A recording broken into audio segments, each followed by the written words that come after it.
I think that really getting implementation right also includes hearing from our young people.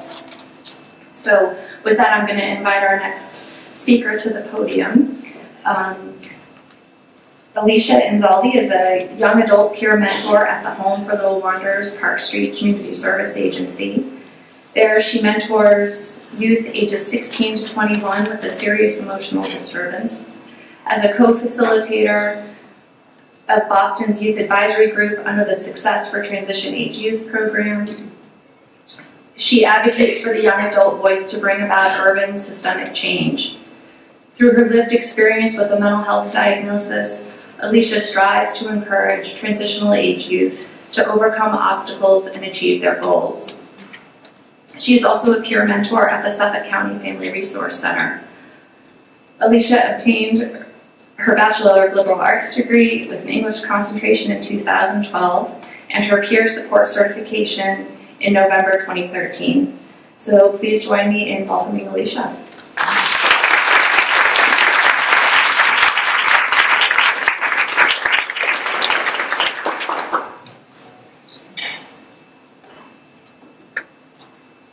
Thank you, Kevin.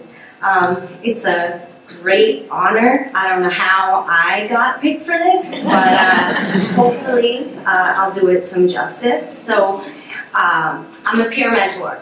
I don't even know what that means, right? Every time somebody asks me to describe my role, I'm like, so I'll just give you the Home for Little Wanderers, their official version, is that the peer mentor shares personal recovery experiences that identify skills, supports, and resources that we use to enhance our wellness in order to inspire hope and develop mutuality in peer-to-peer relationships with older youth between 17 and 21 years of age enrolled in the CSA. What makes this role so unique is that it requires recovery from lived experience with a mental health diagnosis, but also the willingness and ability to discuss it in a relevant and significant way. So within the peer support community, each individual has their own personal recovery story. It's a nice summation of everything that we've been through in our whole little life that fits into this nice little box that we can kind of pull it out when we need to do conferences like this. So I'll share my recovery story with you. Bear with me, this is the third time I've done it. So I want to start out by saying I'm very, very lucky. Believe me, I know how lucky I am. I have an amazing family, and I'm truly, truly blessed to have so much love and support from all of them. Don't get me wrong. We can be at each other's throats more often than not, but at the end of the day, we're family. We get over it. Looking back now, I can see I've always had a mood disorder. But without a clinical diagnosis, it presented as a very temperamental, angry, bad, spoiled little brat. The summer before my sophomore year in high school, my symptoms really began to take over. It happened while I was studying abroad in Mexico. I can pinpoint the exact moment that my life completely changed. Someone said something so devastating that it destroyed me to the very core. I'll never forget it. She said, "I hope that one day you'll be as beautiful on the inside as you are on the outside." And it shattered my entire self-image and perception of who I was as a person. And it would remain that way for 8 very, very long, painful years. Soon after that, I became anorexic. I saw 2 different psychiatrists who diagnosed me with depression, prescribed antidepressants, and categorized my behavior as typical of a teenager acting out. I was not able to engage in treatment with either one of them and didn't bother to seek out any other mental health professionals. I continued living my life, sort of like Stephen, on this nice emotional roller coaster with periods of happiness, extreme irritability, depression, and increasingly destructive behaviors that accumulated in years of self-harm. It wasn't until the summer of 2009, after I lost both my grandfathers within 2 months of each other, that I reached my breaking point. I no longer had any control of my emotions, and I was in a complete downward spiral that I just could not pull myself out of, no matter how much I tried. So I reached out to my family and friends for support. I was 22 years old when my doctor, and I thank her so much, she finally diagnosed me as bipolar. And I thought, well, that makes sense. Right? Actually, that explains so much. I was finally able to understand why I reacted so differently and dramatically, believe me, dramatically, to everything. And with the proper medication, therapy, and a better idea of how my brain works, I began to feel like myself again. I was able to find my true identity and evolve into the strong, independent, happy, and healthy young woman I'd always aspired to be, and I knew that I could be. I chose to work in the mental health field, peer support in particular, because it means so much to me. When I think back about the years I struggled, the most vivid memories are filled with intense isolation. All I wanted was for someone to understand me and make me feel like I was not alone, to assure me that I could overcome it and that they would be there to support me. The stigma surrounding mental health, especially eating disorders, self-mutilation, and mood disorders, is oftentimes misunderstood, misrepresented, ignored, and negatively internalized, which makes it extremely difficult for anybody who is struggling with it to seek professional help. My passion is to help people like me. If my experiences provide a different perspective of mental health, inspire someone with an eating disorder to change, or prevent one little girl from cutting herself, then it's all worth it. So today, I'm proud to stand in front of you today and say with total conviction that the past year I've spent as the peer mentor at the Home for Little Wanderers has made every minute of the 10 years I've struggled absolutely worthwhile.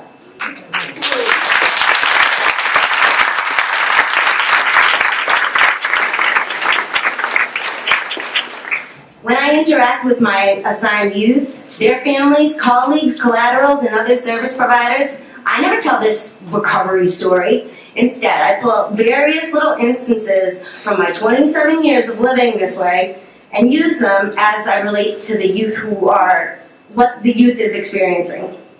Being a peer mentor is not about my life or my recovery story. It's about the young adult who is struggling in this moment.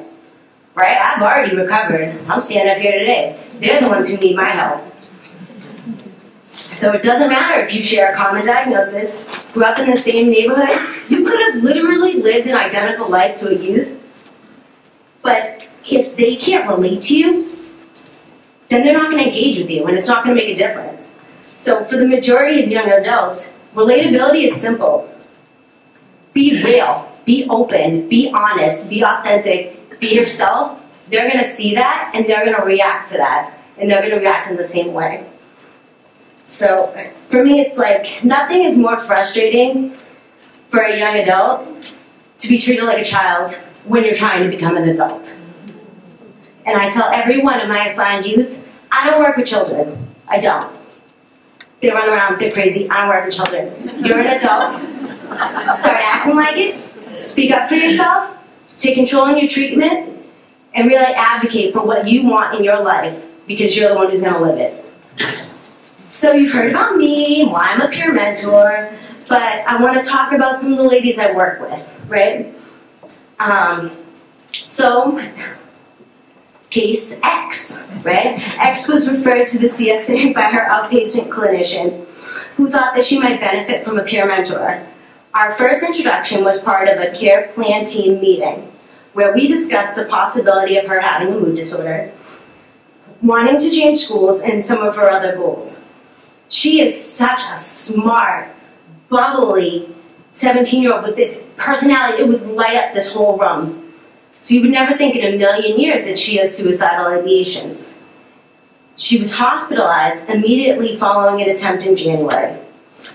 And I had my second meeting with her while she was inpatient. And I asked her flat out, did you really want to kill yourself? She just looked at me and goes, no, I didn't. She's like, I want to be dead for like 2 seconds, but then I wanted to be alive. It's like, well, all right, that's not real. So let's talk about what really went on here. And she just explained that she was having all these feelings, and she didn't know how to manage that. And we had this very open and honest conversation about what she was going through. Why she didn't reach out to her providers, why she didn't reach out to her mom and her sister who were there with her at the time, and what are some ways she could have handled it better. And it was during those meetings with hospital staff and her family that I was able to bring her voice into the conversation when she was both in the room and out. There were times where I could explain things about her mood instability better than the doctors because I've been there. You know, I've lived it. And her mom kept saying, I don't get it. I don't understand why she just can't get over it. And I just turned to her and I go, look, it doesn't matter if you get it or not. Not everybody does. Just understand that it's hard for her and just support her in that. And she's like, oh, okay. And X looks at me and goes, thank you. You're welcome. Since she's been discharged, she's been working to understand her emotions, be more vocal about it, and she knows that being hospitalized isn't the right answer. Because when you get out, you're still going to have those same triggers and difficulties that were there before. So you're better off just dealing with them as they come. So with her in-home therapy and her outpatient clinician and her care plan team, I think that she'll definitely, absolutely move past this and become a successful adult. Now, for my other girl. When we work with youth over 18, they make all the decisions. And they can choose whether or not they want their family involved in their care planning team. Even though we always encourage natural supports, sometimes they prefer to do it on their own. In these cases, meetings are informal and can take place at Dunkin' Donuts, in the car on the way to an appointment, or wherever they feel like. We meet our youth where they're at, mentally and physically. So, this youth really taught me everything I know about peer mentoring because she was my first assigned youth, and she's been the most challenging. Every time we get her set up in the things that she wants to do, she moves. We gotta start it all over again. And it's frustrating because for her and for us because she's never quite where she wants to be. And the other challenging part of this is it's not just her mental health that she needs help with, it's her medical condition as well. So I got a lot of experience talking to providers when I get phone calls like, did you know that this person is admitted into the hospital? And I'm like, she's where? Are you serious right now? So I definitely got a lot of experience there. And we decided from that point, we had a hospital meeting, and the doctor spelled it out for us. And he said, you're playing Russian roulette with your life. And I just turned to her and I go, does that paint a picture for you, honey? Because it does for me. We all know, 5 empty chambers and 1 bullet. You've been admitted 5 times in the past 6 months. The next shot could be it. And from then on, we took an intensive approach. You know, we took her to those meetings. We made sure that she got all her care in one hospital system so that she wasn't bouncing around from this place to this place and nobody really knew what was going on. And now she's following through with that, and she hasn't been hospitalized for her diabetes in the past 3 months, so that's an accomplishment for us. And then we can start moving on to her mental health. So we got our psychiatrist and a therapist, and they're all on board with everybody else in that hospital system. So then we can start talking about high school. Are you going to graduate? You're not going to graduate. What makes sense for you? And we were so excited when she finally said, all right, I'm doing a GED program. And we're like, yes, you made the decision. Awesome. One thing she does do, though, is when she's really upset, she reaches out to me. And she reaches out to me before her ICC. And I asked her once why, and she said, because you get it. So I get these texts on Saturday mornings. She's all distraught, and I gotta text her back. I gotta call my supervisor. What do you think? Do we need an evaluation? No, we think she's good. Okay.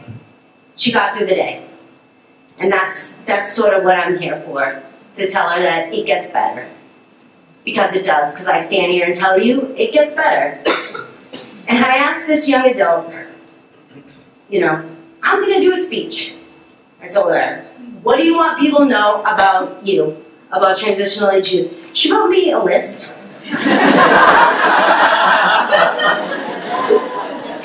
So I want to leave you with her list so that you know exactly what transitional age youth need. And that's what she wrote too. To feel and be supported, to be heard and listened to, guidance to make the right choices in life, someone that they can understand and relate to, options and help to make a positive change, and positive influences and role models. And I think, and I hope that I am for her, and I know that the other peer mentors in the room, that they do it for their youth too. So we're making a change.